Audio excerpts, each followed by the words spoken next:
All right, let's decode the invisible rules governing your digital life under PECA, the Prevention of Electronic Crimes Act. If you use a smartphone, send emails, or even just scroll through social media, this law directly impacts you. We're going to break down exactly what you need to know to stay safe and, more importantly, stay on the right side of the law. Just think about this number for a second. 50 million. That is the maximum fine in rupees for severe offenses like cyber terrorism under this law.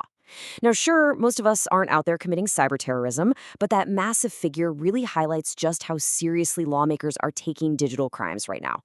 The virtual world, it's not the Wild West anymore. It is heavily regulated with some very real, life-altering consequences. So, we're going to translate all this dense legalese into a clear playbook covering 5 key areas: digital security, identity theft and scams, harassment and dignity, hate speech and extremism, and finally, victim recourse. Let's get right into it. Starting with Section 1, digital security, guarding your devices and data.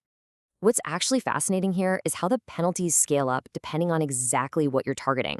For instance, basic unauthorized access, like, say, guessing your friend's password and logging into their laptop without permission, can actually get you up to 3 months in jail and a 50,000 rupee fine.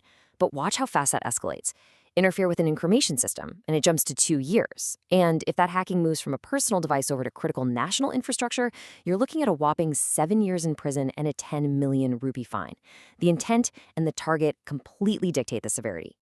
And hey, if you think sending a joke virus to a buddy is just harmless fun, you really need to think again. The law explicitly defines malicious code as a strict crime. It's not just about deleting files, it targets any hidden function in a program that damages a system, messes with performance, or restricts data. If you intentionally write or distribute malicious code to cause harm, that can literally land you in jail for up to 2 years. Which brings us to Section 2, identity theft and scams. Fakes, frauds, and phishing. The law explicitly calls out those incredibly relatable scams we see every single day. When it mentions electronic fraud, it means deceiving someone online for wrongful gain. This perfectly covers someone impersonating you on WhatsApp, hacking your phone, crypto fraud, or those weird investment or task scam texts you probably get all the time. Getting involved in this kind of fraud is definitely not a slap on the wrist.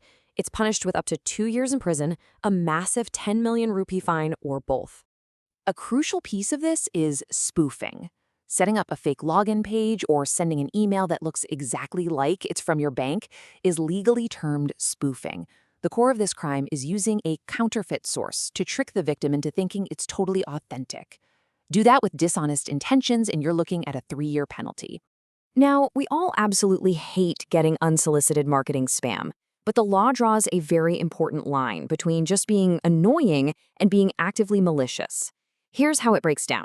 If a company blasts out marketing texts without an unsubscribe option, they face fines starting at 50,000 rupees. But if a person transmits harmful, fraudulent, or illegal information without permission, that is malicious spam.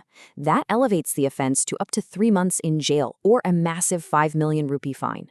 So yeah, there's a big difference between bad marketing and malicious intent. Even a super mundane errand like buying a SIM card comes with strict rules now. Providing a SIM card without properly verifying the user's details according to telecom rules is a very serious crime, carrying up to 3 years imprisonment. It's all about ensuring digital identities are tied to real people, which cuts off the anonymity that scammers rely on. Moving on to Section 3, harassment and dignity, protecting your online peace.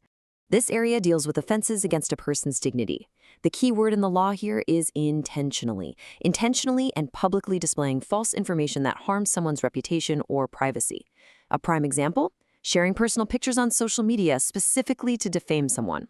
That isn't just generic bad behavior. It is a punishable crime that can result in 3 years of jail time and a 1 million rupee fine. And notice how strictly the law turns up the heat when vulnerable populations are involved. Standard cyberstalking is already serious, carrying up to 3 years in jail.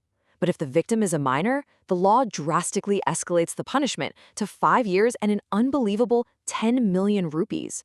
The system puts up very heavy shields around children. But what exactly is cyberstalking? It isn't just a buzzword for checking someone's public profile a bit too often. The law clearly defines it as a pattern of invasive actions meant to intimidate or harass.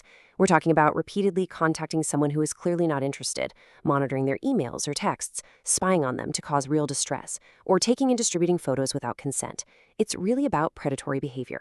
Furthermore, the Act cracks down hardest on the absolute worst violations. Things like sharing explicit images for blackmail, severe cyberbullying, especially of kids, and commercial sexual exploitation carry some of the most severe mandatory minimum sentences in the entire law. We are talking about 5 to 20 years, mandatory. The legal tolerance for these offenses is practically zero. Let's shift to Section 4, hate speech and extremism, the highest stakes. It is highly illegal to prepare or disseminate information that glorifies terrorism or proscribed organizations. And the explanation in the law is fascinatingly broad. Just sharing a post that depicts praise or celebration of these groups in a desirable manner is legally defined as glorification. You don't even have to be a member. Simply praising them online carries a massive 7-year penalty. Similarly, intentionally spreading information that advances or is even just likely to advance interfaith, sectarian, or racial hatred is firmly criminalized.